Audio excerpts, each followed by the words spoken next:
O Siqueira, ele é engenheiro de software formado pela Universidade de Brasília e ele é mestre em ciência da computação pela USP. Ele atua como engenheiro de software sênior na AMD, no time de display, com foco no desenvolvimento e manutenção de drivers no kernel Linux. Sobre a palestra, vai ser um turno no processo de desenvolvimento do kernel utilizando a ferramenta KW. É isso, Siqueira, o espaço todo seu. Vamos lá.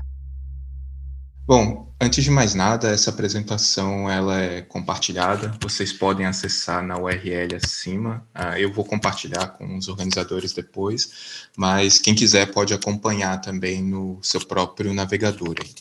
Fiquem à vontade para usar a apresentação, qualquer outra coisa que vocês precisem. É um disclaimer, basicamente tudo que eu falar aqui é de pura e total responsabilidade minha, não represento nenhuma das organizações que eu participo nas minhas falas, então, enfim, dito isso, vamos começar esse pequeno tour aqui sobre o processo de desenvolvimento dentro do kernel, utilizando essa ferramenta KW.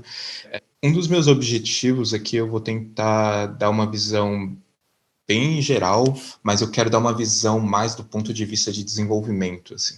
Eu sei que muitos já conhecem a questão do software livre, a questão de compartilhamento de código, de como a comunidade funciona, e eu queria fugir um pouco desse aspecto para tentar mostrar um pouco mais na prática como seria esse início de trabalho com uma comunidade grande como é a do kernel Linux. Então, a minha abordagem aqui vai ser um pouco mais prática e eu gostaria que vocês vissem isso como uma espécie de mini tutorial, em que eu sei que muitos não estão preparados para seguir ele, mas talvez depois reassistindo e tentando executar passo a passo, as coisas funcionem como esperado. Bom, antes de começar a falar do kernel ou do KW, a gente precisa ter uma visão geral do que é isso, né? Muita gente tende a ver o kernel Linux como um grande bloco unificado em que basicamente todos trabalham juntos em um repositório só, quando na realidade as coisas são um pouco diferentes, na verdade. A melhor forma, na minha perspectiva, de você ver o kernel é você ver ele como um grande quebra-cabeça. Um quebra-cabeça que é composto de diversas peças que, quando conectadas da maneira correta, por exemplo, você consegue ter uma visualização de uma imagem, você consegue ter uma figura no final que mostra toda a grande peça. E se você remover algumas peças desse quebra-cabeça, por exemplo, peças das bordas, ainda assim você consegue entender a imagem como um todo, diferente de quando você começa a remover várias peças em conjunto. Então, eu acho que uma das melhores maneiras de se abordar o kernel é assim, vendo ele como pequenos pedaços, só que esses pequenos pedaços têm uma vida própria. Esses pequenos pedaços a gente costuma dar o nome de subsistemas, e os subsistemas são pequenos universos em si. É interessante quando você fala da comunidade do kernel que você vai ver que existe várias maneiras diferentes de colaborar. Então, por exemplo, quando a gente fala dessas pequenas pecinhas, um subsistema que eu posso citar facilmente é o subsistema de áudio, que, como o próprio nome já diz, é responsável pela manipulação de áudio do seu dispositivo. Mas a gente também tem um subsistema de GPU, que é responsável por lidar com a parte gráfica do seu sistema.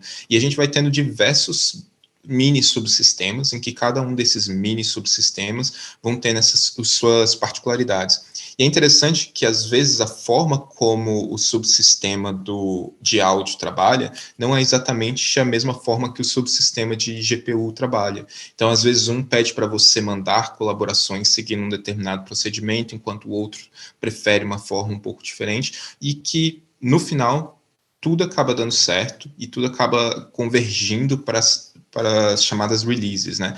Normalmente, quem toma conta das releases, e a gente pode dizer que releases, em poucas palavras, seria esse processo de você unificar esses vários subsistemas e garantir que ele está funcionando minimamente bem. Quem é responsável por fazer isso é o Linus Torvalds, que acaba pegando vários desses subsistemas e fazendo uma junção deles no repositório dele, que é o repositório do Torvalds, e existe um outro cara que é o Greg, que basicamente ele é responsável por criar a versão estável do kernel, que a gente chama. Eu estou falando nomes particulares de pessoas, mas tenha sempre em mente que é um projeto gigante. Então, na verdade, várias pessoas estão envolvidas nisso. E quando uma release sai, por exemplo, uma release do Greg, que é a versão estável, é da onde as distribuições vão consumir aquela versão do kernel. Então, por exemplo, quando o Greg lança uma versão estável do kernel, provavelmente o Debian vai utilizar o Debian Testing, no caso, vai utilizar aquela versão que é mais recente, ou o Fedora, ou o Arch Linux também vão usar. Então, só para dar uma dimensão do tamanho do kernel, que às vezes as pessoas veem alguns dos processos usados dentro do kernel e acham um pouco estranho, né? Mas só para botar em perspectiva, o kernel não é um projeto como um outro qualquer, ele é enorme. Só como a critério de comparação, a versão 5.6 do kernel, que já é um pouco antiga, entre a 5.5 e a 5.6 foram mais de 12 mil commits, foram mais de 1.700 pessoas colaborando, foram mais de 207 empresas trabalhando juntos no projeto. Então, como vocês podem perceber, é outra dimensão o kernel em termos de criação de software. Então, é um projeto enorme que tem vários desafios e que está constantemente mudando e transformando e que tem espaço para todo mundo. Assim, se você tem alguma parte do kernel que talvez te chame a atenção, que te interesse, com certeza você vai achar algo na qual você pode colaborar lá. Bom, dada essa visão geral sobre o projeto em si, eu acho que também vale a pena falar um pouco sobre o que é o KW, né? E só por uma questão histórica, quando eu comecei a escrever o KW foi por volta de 2018, quando eu estava começando a mexer com kernel. E uma das coisas que eu percebi, conforme eu ia trabalhando com kernel, é que eu cansava de repetir determinadas tarefas e aí eu acabava automatizando em um scriptzinho. E então eu tinha um mentor, por exemplo, que foi o Gustavo Padovan, que ele também tinha um conjunto de scripts que ele compartilhou comigo. E aí várias outras pessoas iam tendo esse pequeno conjunto de scripts que eles usavam no dia a dia, e eu acabei começando a tentar achar um jeito de organizar essas coisas em uma ferramenta só, para facilitar o processo de você conseguir trabalhar com kernel, por exemplo, com tarefas básicas de compilação até instalação do kernel. E aí o projeto em si começou a crescer quando eu comecei a ensinar algumas pessoas a compartilharem, a contribuir para o kernel Linux, dentro de um grupo chamado FLUSP. Então, quando eu comecei a ensinar, eu também comecei a sentir a necessidade de cortar alguns passos para fazer com que as pessoas conseguissem começar a trabalhar com kernel quanto antes. Então, esse foi um pouco do contexto histórico de como o KW surgiu. Eu também tive muita ajuda do Matheus Tavares, que foi o co-criador do KW junto comigo, e ele contribuía para o Git, então ele trouxe muito da mentalidade, da forma como o Git trabalhava para dentro do KW. Bom, mas o que é o KW, né? Eu gosto de definir o KW como um agregador de diversas ferramentas, em que ele é basicamente você tem uma ferramenta central que é o KW, você tem diversas subferramentas que vão te ajudando no dia a dia do desenvolvimento. Então, às vezes você precisa manipular com build, você tem dentro do KW uma funcionalidade específica para isso. Você precisa manipular a instalação do kernel, ele tem uma funcionalidade para isso. Verificar o code style, ele também tem uma funcionalidade para isso. E assim sucessivamente. Então, o KW acaba sendo esse hub que unifica várias dessas ferramentas e que integra elas também. Bom, e por que você deveria usar o KW? Um dos motivos é que cada um está criando sua própria ferramenta, então talvez seja interessante se você está criando alguma coisa a mais, talvez agregar em um projeto que utiliza de técnicas de testes, tem uma documentação publicamente disponível para todo mundo, então pode ser uma chance, inclusive, de reduzir esforços, né? Além disso, se você está começando agora a desenvolver para o kernel, pode ser uma grande oportunidade de reduzir um pouco a curva de aprendizado, porque o kernel, às vezes, você vai passar por algumas etapas de configurações e que vão ser repetitivas e pode ser um pouco frustrante para quem está chegando. Com base nisso, antes de eu começar a falar do desenvolvimento em si, deixa eu dar só uma visão geral sobre alguns conceitos básicos do KW que vão ajudar vocês a começar a trabalhar com a ferramenta. A primeira dela é que o KW funciona com arquivos de configuração para definir o seu comportamento padrão. Esses arquivos de configuração, eles são ajustados em um arquivo global e um arquivo local, bem similar como o Git faz. Bom, esse arquivo de configuração normalmente é um arquivo de texto, um arquivo de texto em que você pode abrir ele, editar, mudar um parâmetro de, por exemplo, sim para não, ou você pode dizer qual que é a máquina-alvo que você quer, você pode setar IP dentro dela. Então, é um arquivo bem flexível no sentido de que você só precisa abrir com ele com seu editor e alterar as funções que você quer. O arquivo de configuração global, ele normalmente fica na sua home, nesse path config kw kworkflow.config, e ele é o primeiro arquivo a ser lido pelo KW. Então, antes do KW começar a executar qualquer funcionalidade, ele carrega essas configurações básicas para definir um comportamento padrão. Só que se você tiver um arquivo config local dentro da sua pasta kernel, depois de ele ter lido aquelas configurações globais, ele vai sobrescrever as opções que você tem no seu local. Então, por exemplo, se no global você não tinha nenhuma configuração de IP, mas no seu local você tem, o seu local vai garantir que aquele IP seja configurado dentro do KW. Então, existe essa hierarquia de arquivos, só para ajudar vocês a se orientarem. Basicamente, arquivo global, que define tudo, e depois o local, que a gente sobrescreve algumas variáveis, ou todas, se o usuário assim preferir. Bom, além do config, só um exemplozinho aqui, como você pode abrir ele. Vocês podem ver aqui que eu estou abrindo um arquivo local, e nesse arquivo local eu estou setando o alerta como visual e sonoro. E um último ponto que eu queria ressaltar do KW é a ideia de alvos, né?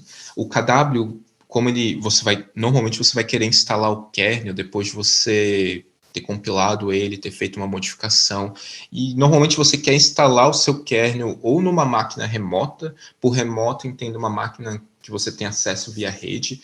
É muito comum para desenvolvedores do kernel ter uma máquina que a gente chama de a máquina de desenvolvimento, que é a sua máquina normal, por exemplo, esse laptop que eu estou usando, e ter uma outra máquina que você às vezes tem uma rede interna, que é uma máquina de teste, que você simplesmente usa para validar se as alterações que você fez estão funcionando corretamente, se você introduziu algum bug, ou se você corrigiu o bug que você queria, a feature nova. Então, basicamente, o remote é uma máquina na rede. Mas você também tem uma opção de fazer um deploy local, que seria como se eu tivesse copiado o kernel para minha máquina, compilado ele, essa máquina que eu uso para desenvolvimento, e instalado dentro dela mesmo, e no final eu posso reiniciar e escolher qual kernel eu quero escolher o kernel que eu acabei de instalar para ser o kernel padrão. Então, normalmente eu não recomendo muito usar o local se você está começando agora. Normalmente é bom você saber exatamente o que você está fazendo. E, por fim, tem a opção de VM, que o KW também ele te dá algumas opções, se você está trabalhando com uma VM QEMU, por exemplo, com a VM desligada, você abrir a VM, instalar um kernel novo, depois ele fecha, ou então remover um kernel, tarefas desse tipo. Isso é útil quando você trabalha muito com máquinas virtuais, mas principalmente quando você está começando.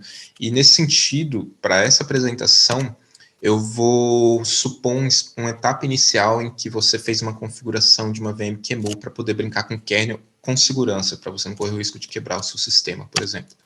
E para você fazer esse setup de uma máquina virtual para o desenvolvimento do kernel, você pode usar uma máquina QEMU, mas a única coisa que você precisa é que você consiga fazer SSH para aquela máquina, ou seja, entrar nela, e que você também consiga compartilhar uma pasta dentro dela, que vai ser a pasta do kernel, porque afinal de contas você precisa ter um jeito de colocar o kernel que você compilou na sua máquina de desenvolvimento dentro da máquina virtual.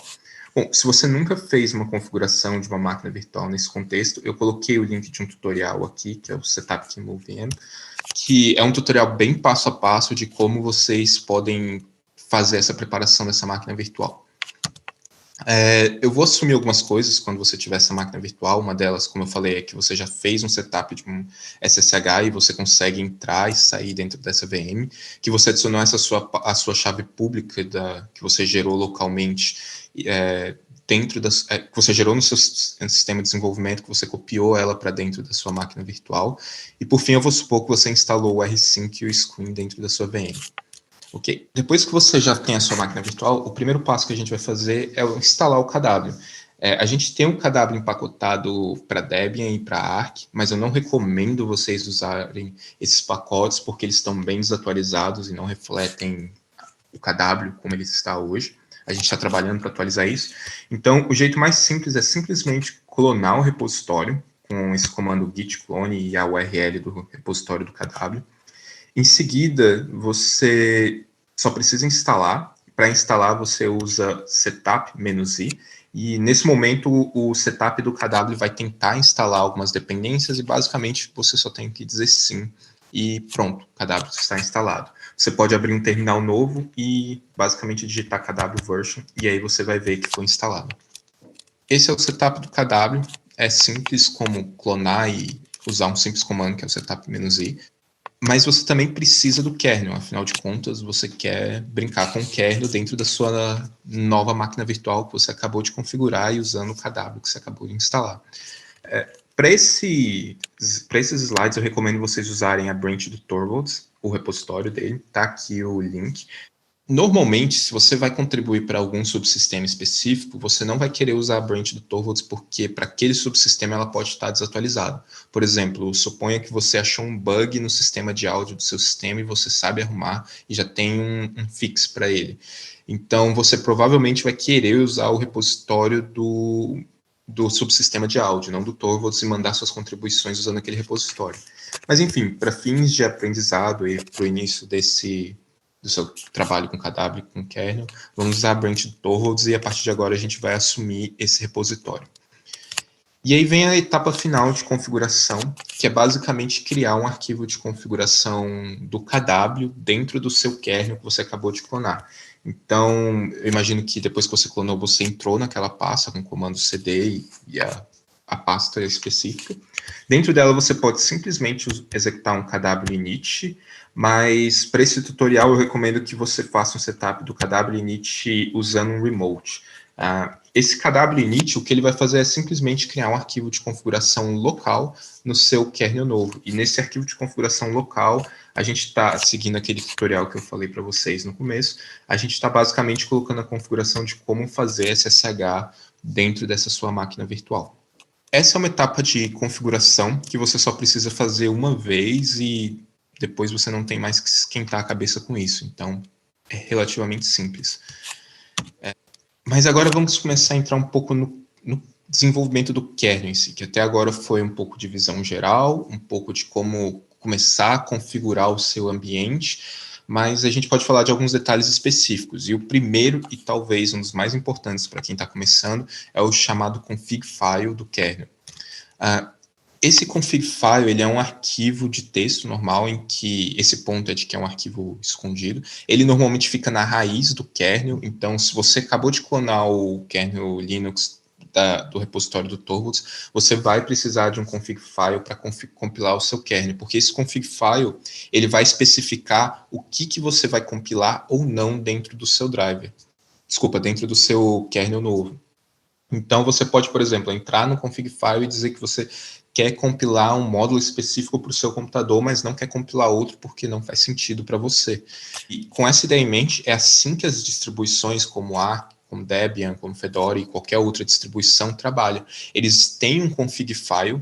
Esse config file normalmente ele é bem genérico, porque um sistema Debian que você vai instalar em um computador, ele não tem como saber qual é a sua placa de rede ou qual é o tipo de disco que você está usando. Então você tem que garantir que todos os módulos necessários para o sistema funcionar sejam ativados, mesmo que aquele computador que o Debian vai ser instalado, por exemplo, não precise daqueles outros módulos, como por exemplo, se você tem uma máquina AMD, você usa um config derivado pelo Debian, ele vai ativar todos os drivers que a Intel usa, mesmo que você não vá usar dentro do seu hardware AMD.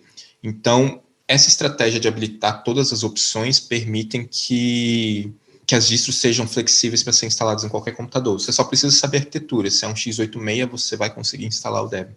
Então, uma coisa que dá para entender, eu acho, dessa ideia é que esse config file das distros são super completos no sentido de que eles habilitam uma quantidade enorme de drivers, mesmo que você não vá usar, para garantir que a instalação vai terminar perfeitamente.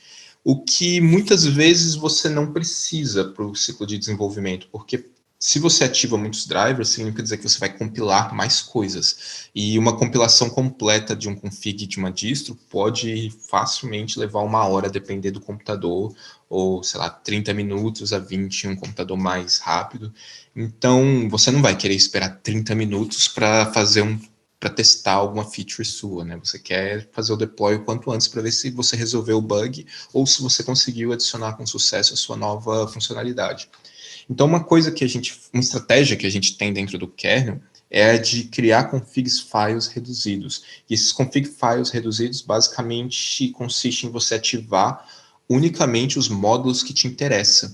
E a forma como você pode fazer isso é simplesmente olhar, usando o comando lsmode, quais são os drivers carregados e a partir disso ativar ou desativar dentro do seu config file.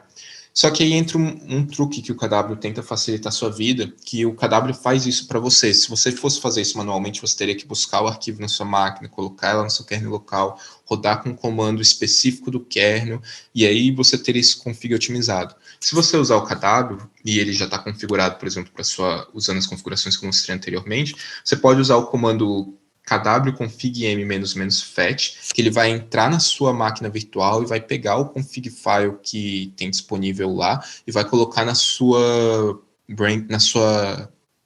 pasta local. Então, se você está dentro da sua pasta do kernel, ele vai copiar o config file da VM para o seu local do Torvalds, por exemplo. E a gente ainda tem a opção Optimize, que vai fazer o que eu acabei de falar, de você reduzir esse config file para o mínimo necessário para a sua VM rodar, ou sua máquina-alvo, tanto faz. Então, o KW já esconde essa complexidade para você em um comando. Mas, como vocês perceberam também, o config é uma coisa que faz parte do desenvolvimento do kernel. Então, você provavelmente vai querer guardar ele com muito carinho, porque você não vai querer perder tempo depois tentando achar um config que funcione para você. E, durante os seus processos, enquanto você trabalha com kernel, você provavelmente vai trabalhar com arquiteturas diferentes, sistemas diferentes, o que vai te levar a ter múltiplos configs. Eu, por exemplo, eu já tenho para lá de 10 configs diferentes para arquiteturas e sistemas diferentes que eu trabalhei. E eu não quero perder esses configs, porque um dia eu posso ter que trabalhar com eles de novo. Então, uma feature que o KW coloca é uma funcionalidade para você salvar o seu config local, e depois de salvar o seu config local, você tem a possibilidade de recuperar ele ou listar ele em um outro contexto futuro. Então, por exemplo, para essa apresentação, depois que você capturar o seu config file, você pode simplesmente salvar ele com esse nome aqui, myFirstConfig. Você pode adicionar uma descrição para você lembrar o contexto de que você tinha ele. E futuramente, quando você quiser, sei lá, vamos supor que você acidentalmente deletou o seu config file, você pode simplesmente usar o config --list, que aí ele vai mostrar quais são os config files que você já tinha salvado antes. E, por fim, você pode usar o kw config m-get para pegar o seu config file novamente. Então, só recapitulando, config file é esse arquivo de configuração que vai te permitir compilar o kernel e instalar ele na sua VM ou na sua máquina-alvo. E o config m vai te permitir capturar esse config file da sua máquina-alvo, vai te permitir otimizar, vai te permitir salvar, listar, gerenciar os seus configs em geral. Então, ele já é uma primeira ferramenta para facilitar a vida de vocês quando vocês estão começando. Uma coisa que é muito comum para quem começa é limpar o kernel com algum comando específico, como por exemplo disk-clean, e acabar perdendo o config file que funcionava. Então, se isso acontecer por acidente, você consegue recuperar simplesmente usando o get. Você já tem o config file da sua máquina, certo? Você copiou, pegou da máquina-alvo, mas você não quer só compilar o kernel por compilar, você quer dar uma otimizada nele, né? Então, o kernel, ele te fornece algumas alternativas para você compilar o seu kernel de maneira diferente. Por exemplo, existe a ideia de cross-compilation, que é basicamente você compilar para uma arquitetura diferente da que você está usando. Por exemplo, eu estou usando agora uma máquina x86, mas eu posso querer compilar um kernel para uma máquina ARM que basicamente conversa outra língua, né? Então eu preciso que na minha máquina x86 eu compile para aquele conjunto de instruções específicas do ARM. Então essa é uma técnica de cross-compilação que o KW inclusive dá suporte. Se você quiser mexer com os menus do kernel, você também tem essa opção e obviamente você quer compilar o seu kernel. Eu acho que uma das coisas mais interessantes para quem está começando é brincar um pouco com o menu do kernel. E o KW te ajuda a mexer nisso, usando basicamente o KW, build, -menu, ou se você preferir, o KW sempre tem as formas reduzidas, né? Só KWB menos N. Então, bem mais simples. E aí você vai ver uma janelinha que vai parecer com algo desse tipo aqui. E aí você pode navegar e ativar ou desativar alguma opção específica. O que eu sempre recomendo para quem está fazendo mesmo o primeiro build, fazer algo bem simples, que é colocar um nome no seu kernel alvo. E a forma como você pode fazer isso é basicamente entrando em General Setup, e aí você vai na parte de Compilation, also Drivers, você vai ver uma parte chamada Local Version. E aí você pode adicionar dentro desse Local Version um traço, nomezinho que você quer pôr. Por exemplo, eu coloquei aqui VM Torvalds, mas você pode colocar VM e o seu nome, o que você quiser. Só um parênteses, eu recomendo que vocês sempre desativem essa versão de usar essa parte de adicionar o sufixo do Git para manter o nome do seu kernel menor e ficar mais fácil de você ver. Mas acho que esse é um primeiro bom experimento para você fazer com o menu. Se vocês olharem na parte de baixo da tela desse menu, vocês vão ver que dá para salvar esse arquivo, que é o que você quer depois de adicionar o nome. E com isso, vocês já vão ter um config file 100% customizado. 100% é muito forte. Vocês vão ter um config file com o nome de vocês ou com alguma alteração que você achou interessante, vocês podem brincar com aquele menu. E aí chega a hora de você simplesmente compilar o seu kernel. E para isso a gente tem a funcionalidade KWBuild ou simplesmente KWB, que ela é espertinha o suficiente para saber quantos cores você tem, qual é a melhor quantidade de threads que é melhor você habilitar para compilar de forma mais rápida. E ele também tem outras funcionalidades, como, por exemplo, se você está fazendo compilação cruzada, ele já vai saber quais flags tem que colocar. Enfim, ele esconde algumas complexidades para você e no futuro vai ter outras facilidades dentro dele. Bom, nesse ponto, você já está compilando seu kernel usando o config file que você pegou da sua máquina-alvo, e agora que você compilou, não teve nenhum erro, vem a grande questão, você quer instalar o seu kernel e quer ver funcionar um kernel que você mesmo customizou. E, inclusive, um kernel que eu dei o exemplo de você só mudar o nome, mas você pode colocar um print no meio do código para tentar entender algum determinado comando. A forma de ver esse print não é exatamente como a gente está acostumado a ver, mas você pode olhar em um arquivo de log, aquela mensagem que você colocou, e aí você pode começar a trabalhar com algum bug, alguma feature, mas você precisa testar. E para testar, eu gostaria só de recapitular, porque eu acho que esse é um conceito importante do KW. A gente precisa ter essa ideia de máquinas-alvos. Lembrando mais uma vez, a gente tem a máquina-alvo, que é aquela máquina que você acessa via rede, a máquina local, que é a sua máquina de desenvolvimento, e a VM, que você normalmente tem que usar ela desligada. O bom de usar a VM para quando você está começando também é que você tem a flexibilidade de usar o KW dessas 3 maneiras dentro da VM. Você pode usar tanto o remote, que é o que a gente está usando aqui, mas você também pode instalar o KW dentro da sua VM, compilar lá de dentro e instalar localmente, assim como você simplesmente pode manter sua VM desligada boa parte do tempo e usar os comandos do KW para automaticamente instalar lá dentro da VM. Dito isso, a gente supõe uma configuração, no caso aqui, remote, para a sua VM. Eu coloquei aqui só um exemplo de como o config vai parecer seguindo aquele tutorial que eu citei no começo. Basicamente, você vai ver o IP setado pelo localhost, você vai ver a porta, você vai ver o usuário. Você pode colocar o que você quiser aqui, contanto que você tenha acesso, vai funcionar. E aí chega a hora só para você fazer um teste, antes de você instalar seu kernel, para ver se está tudo funcionando como esperado. Você pode fazer um KWSSH ou só KWS. Você provavelmente, se tudo der certo, você vai entrar na sua VM, então você vai saber que você está conseguindo ter uma conexão razoável e funcional com a sua VM. E aí vem a parte final, que é basicamente o KW deploy, ou simplesmente KWD. Esse comando ele vai se encarregar, por exemplo, de compilar seus módulos, de compactar os seus módulos, de compactar a imagem do kernel, de copiar eles para sua máquina alvo, depois de copiar ele para sua máquina alvo, instalar, executar os comandos necessários. Só um parênteses, no momento o KW dá suporte basicamente para distros baseadas em Debian e distros baseadas em Arch. A gente ainda não tem suporte para distros baseadas em Fedora. Então, se você usa qualquer uma dessas duas distros, muito provavelmente o KW vai resolver para você, principalmente se o ambiente for x86. Outras arquiteturas ainda a gente está refinando as coisas, mas acho que o x86 hoje é um dos mais usados. E talvez eu acho que o comando mais poderoso e o que eu mais uso, e que meus colegas que usam KW também mais usam, é o KWBD. Porque o KWBD ele vai basicamente fazer um build do seu kernel e, por fim, vai fazer um deploy. E, por exemplo, acontece muito de eu estar tentando entender um comportamento específico, então, às vezes, eu comento, vamos dizer, um if dentro do código, e aí eu rodo um KWBD para compilar rapidinho e já fazer o deploy automático para mim. No caso, eu configuro, inclusive, o deploy para ele já reiniciar a máquina quando ele terminar. Então, basicamente, esse é o comando que eu executo talvez 90% do tempo usando o KWBD, que ele vai dar o build e o deploy. Isso vai facilitar muito o seu ciclo de desenvolvimento também, depois que você já tem tudo configurado. Você vai poder focar especificamente no que você está querendo trabalhar. Bom, depois que você instalou o kernel e dentro do menu do grupo, você foi lá, escolheu a imagem do kernel que você acabou de instalar, você pode usar algumas das features do KW Deploy para listar os kernels que foram instalados usando o KW. E o comando é KW Deploy -list, ou só KWD-L, e aí ele vai te mostrar quais são os que estão instalados. A gente tem algumas outras opções, como por exemplo, KW Deploy List -all, que aí ele vai mostrar absolutamente tudo, incluindo kernels instalados pela própria distro.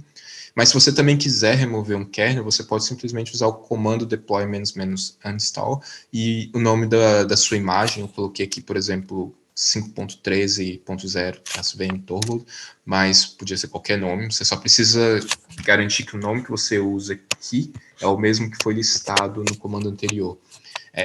Todos esses comandos também têm sua versão reduzida, por exemplo, o deploy uninstall pode ser só kwd-u, e enfim, nessa etapa, você provavelmente já teve o seu kernel configurado, compilado e instalado. Pronto, você já começou a ter um ciclo de desenvolvimento para o kernel. Você agora pode começar a se dedicar a uns drivers específicos, um subsistema e ir se aprofundando dentro de algum pedaço do kernel que você quer. Essa é a ideia do KW, que é basicamente te deixar focar no kernel e não nas coisas ao redor dele. Bom, só para resumir, então, já estou chegando ao fim, só para resumir, então, o que eram todos os passos. Eu sei que, às vezes, para quem está começando, pode parecer um pouco assustador, mas eu queria só mostrar, em termos de comandos, quantos comandos você precisou executar para tentar começar a mexer com o kernel, supondo, claro, que você já fez a sua VM, né? Você precisa do comando para clonar o KW, mais um comando para entrar na pasta, outro para instalar o KW, você vai precisar depois entrar no kernel, você vai precisar clonar o kernel, seja lá o repositório que você quiser, criar um arquivo de configuração e alterar alguma coisa no menu, caso você queira. Então, repara que é um conjunto relativamente pequeno de comandos e que você só precisa executar uma vez para fazer o setup. Depois que você entende, já está com tudo funcionando, você provavelmente não vai precisar mexer mais nessas coisas tão cedo. E se você precisar, o KW tem bastante documentação e explicações para coisas mais avançadas. E depois disso, depois que você já tem o seu ambiente configurado e tudo funcionando minimamente, você só precisa do comando BD para ficar basicamente dando build do seu kernel e instalando ele na sua máquina-alvo. Isso vai te permitir encher o kernel de prints enquanto você está tentando entender algum comportamento, comentar um monte de linhas, e isso vai te ajudando a não perder tempo com as funcionalidades. A não perder tempo com o que não é necessário. Então, no fim, você só vai ficar precisando usar KWBD em um cenário simples. E é isso. Bom, só para terminar, nesse momento você deve estar se perguntando, beleza, eu já tenho meu kernel, eu já consigo compilar e instalar, quais são meus próximos passos? Bom, eu sempre recomendo que quem quer contribuir com o kernel, tente achar uma coisa que te interesse. Não vai pela ideia de que eu só preciso contribuir por contribuir. Vai por uma coisa que você sempre teve curiosidade. Por exemplo, você sempre quis saber como que você fez sistemas operacionais e aí te falaram de um tal de context switch, você aprendeu como que ele funciona na teoria, mas você nunca viu na prática. Então, eu recomendo que você, por exemplo, comece a brincar com kernel, focando naquela parte específica que te interessa, que é o context switch.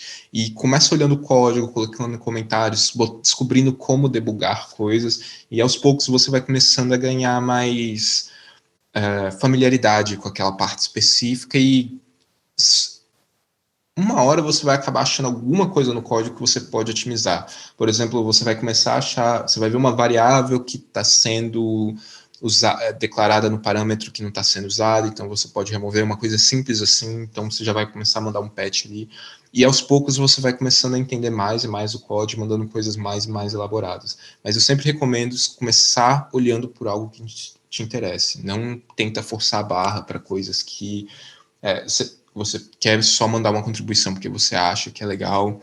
Eu acho que esse não é a melhor abordagem, às vezes pode até gerar alguma frustração.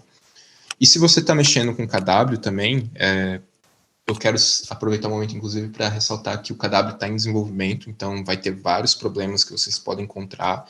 Para ser sincero, eu não costumo divulgar muito KW, essa é a primeira vez que eu falo dele em uma apresentação, porque eu acho que ainda tem muito trabalho a se fazer e a gente precisa de ajuda, né? Esse ano a gente teve alguns alunos em um programa chamado Google Summer of Code, ajudando a melhorar o código.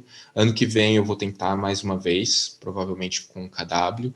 Então, quem tiver interesse, por exemplo, em contribuir com KW, por favor, comece a tentar mandar contribuições, mas para começar, o uso básico do KW, usa as ferramentas de auxílio dele. Por exemplo, a gente tem um KW-H, as opções "-H são opções que vão te dar resumos do que o comando faz. Então, você pode simplesmente usar um KW-H e você vai ver todas as funcionalidades gerais do KW. Se você fizer KW-B-H, você vai ver as funcionalidades básicas do build, o KW-D-H do deploy. E a gente também tem uma man, que você pode usar com "-help", que aí ele vai abrir a man automaticamente para você, ou você pode usar o comando kwman, que seria basicamente kwman e o nome da funcionalidade que você quer acessar, e aí você vai ter uma descrição do que aquela funcionalidade faz, com alguns exemplos. É um trabalho constante de melhoria da man, então eu acho que hoje a gente tem bastante exemplo, a gente tem bastante coisa, mas se você também vê que tem algum problema, por favor, avisa a gente, tenta mandar um patch melhorando aquilo, ou pergunta só. E se você quer começar a se envolver um pouco mais com o KW, dá uma olhada no site. O site também tem toda a documentação do KW de forma pública. A gente tem um GitHub Discussion, e se você quiser começar alguma discussão de alguma coisa que você está tendo dificuldade, alguma dúvida, você pode abrir lá, a gente pode até acabar achando algum bug ou alguma coisa que tem que ser melhorada, ou se, por exemplo, você só tiver confundido um conceito, tiver usando alguma coisa de forma errada, pelo menos fica registrado para outras pessoas que venham a ter dificuldade. Então, fiquem à vontade para quem estiver começando a usar o KW, a usar as discussões. Eu uso muito IRC em horário comercial, então, normalmente em horário comercial vocês me acham no OFTC, eu sou o Siqueira, só por procurar por Siqueira. E tem um canal oficial do KW, que é o KW Devel. Algumas pessoas, pouca gente entra, mas se você tiver alguma dúvida e quiser entrar lá e perguntar, fique à vontade. O KW Devel oficial normalmente a gente usa em inglês, mas tem uma versão dele que é em português, porque tem muito brasileiro contribuindo. Então, fique à vontade de perguntar onde você quiser. Aqui são alguns links gerais, se você quiser começar a contribuir. A gente tenta documentar o máximo possível as etapas básicas de como começar a contribuir com o projeto, como que funciona para fazer as configurações básicas do KW, estilo de código. Bom, eu espero que esteja bem documentado ao ponto de qualquer um conseguir ler e melhorar, e se você, por um acaso, sentir dificuldade, mais uma vez, é uma oportunidade de melhorar a documentação. Bom, era isso que eu tinha para falar em termos de desenvolvimento para o kernel usando KW. A ideia era uma visão mais geral mesmo. Tá, enquanto ele tá vendo a questão do microfone, a gente tem algumas perguntas assim, se queira. A primeira pergunta que a gente tem aqui: os mantenedores do KW já consideraram deixá-lo upstream? Por exemplo, o repositório do kernel tem uma pasta de scripts? A gente tinha essa pretensão inicial, mas eu acho que o KW começou de uma maneira muito humilde, então a gente começou fora do kernel. Sinceramente, a gente já pensou, mas eu não sei se existe essa possibilidade. É aquela história, a gente tinha que tentar, né? Talvez, inclusive, fosse uma forma de ter mais visibilidade no projeto. A outra pergunta era sobre o virtme, aquele programa que o pessoal também usa para fazer a virtualização do kernel. O KW, ele meio que substitui o virtme, né? Tecnicamente, daria para colocar o virtme dentro do KW, porque não é a funcionalidade dele. Ele tem um wrapper para trabalhar com máquinas virtuais, por exemplo. Por padrão, a gente usa o QEMU, porque era o que eu mexia e eu era o que mais mexia com isso, mas se tiver alguém interessado, por exemplo, de colocar suporte para outros tipos de máquina virtual, é tranquilo. Teoricamente, o KW só é uma camada para você não ter que ficar lidando com detalhes de virtualização ou coisas desse tipo durante o seu processo de desenvolvimento. O KW também começou a evoluir muito quando eu comecei a trabalhar na AMD, porque eu percebi vários desses problemas de cada um do seu script. E cada um dos engenheiros tinha o seu próprio conjunto de script. Então, o KW, inclusive, acabou sendo uma agregação de vários scripts de pessoas que eu trabalhava junto dentro da AMD. E hoje meu time usa o KW e o BD é uma das features que eles mais gostam, assim, porque você rapidamente consegue dar um deploy do kernel, principalmente quando você está fazendo uma coisa chamada bisect do kernel, né? Que você está tentando achar um commit ruim que introduziu um bug. Normalmente você tem que achar um commit, compilar e instalar. Então, você só faz KWBD e parte para o próximo commit. Então, facilita muito o processo de bisect, por exemplo. Já ouvi muitas pessoas que reclamam do Linux e dos seus drivers. Isso deve ser superado em algum dia? Não entendo muito do assunto. Eu acho que, infelizmente, existe um legado histórico de um passado do Linux e de uma certa propaganda em termo pejorativo mesmo contra o kernel em si. No passado, o kernel tinha, sim, dificuldades para dar suporte para diversos hardwares, porque é difícil você escrever um driver para um determinado hardware se você não tem acesso à especificação deles. E aí as empresas que teriam que fazer esse driver, e obviamente algumas não estavam nem aí para esse mercado, e isso fazia com que às vezes alguns hardwares, e até hoje talvez você pode achar algum hardware mais antigo que dê algum problema, ou algum hardware mais metido a besta ali que não funciona legal. Mas hoje em dia eu posso dizer que, por experiência própria, porque a gente já, dentro do FLUSP, que é um grupo lá da USP, a gente fez várias install fast, e eu não lembro de uma vez que eu tive problemas, por exemplo, com driver de rede, que é uma coisa super comum, ou com qualquer outro tipo de driver. No máximo, era um problema de espaço de usuário, que a gente fala, que faltava uma aplicação ou alguma coisa para consumir de forma correta. E só um último exemplo, recentemente a gente teve uma iniciativa da Valve, que é o Steam Deck, eu acho que alguns de vocês devem ter ouvido falar, que é baseado em Linux. Então essa foi uma iniciativa, por exemplo, que está trazendo a parte de jogos para o Linux de uma forma bem mais abrangente. Como resultado, várias melhorias estão vindo juntas. Então, quanto mais gente começar a usar Linux, quanto mais gente começar a pedir, cada vez melhor vai ser o suporte. Outra pergunta aqui foi, muito interessante essa prática do sistema operacional Linux, mas tenho dificuldade e é muita informação e me perco na linha de aprendizagem. Você recomenda alguma fonte de instrução? Sim, eu imagino que no começo é realmente difícil, porque é muita informação, e o que eu normalmente recomendo é primeiro ter paciência, porque você não aprende as coisas da noite para o dia, aprendizado é um processo contínuo, você precisa estar tentando, persistindo, mas não tenta abraçar o mundo, faz um passo de cada vez. Por exemplo, eu comecei essa apresentação falando, vai fazer a configuração do QEMU. Talvez você nunca tenha usado o QEMU, então abre aquele link que eu passei, tenta executar passo a passo e tenta entender o que você está fazendo. Porque eu acho que um erro que eu vejo que muitas pessoas cometem é de simplesmente copiar os comandos cegamente e não entenderem o que estão fazendo. Então, tenta entender, se debruça sobre aquele comando, entende por que você está fazendo, e aí você parte para o próximo passo. Sei lá, o próximo passo é você tentar compilar o kernel, e foca só nisso. Enquanto você não conseguir compilar o kernel sem nenhum erro, você continua nisso, você pesquisa os erros que estão acontecendo, pergunta, e aí você vai seguindo um passo de cada vez, e você vai perceber que aos poucos você vai construindo esse conhecimento. Deixa eu só complementar a sua resposta também.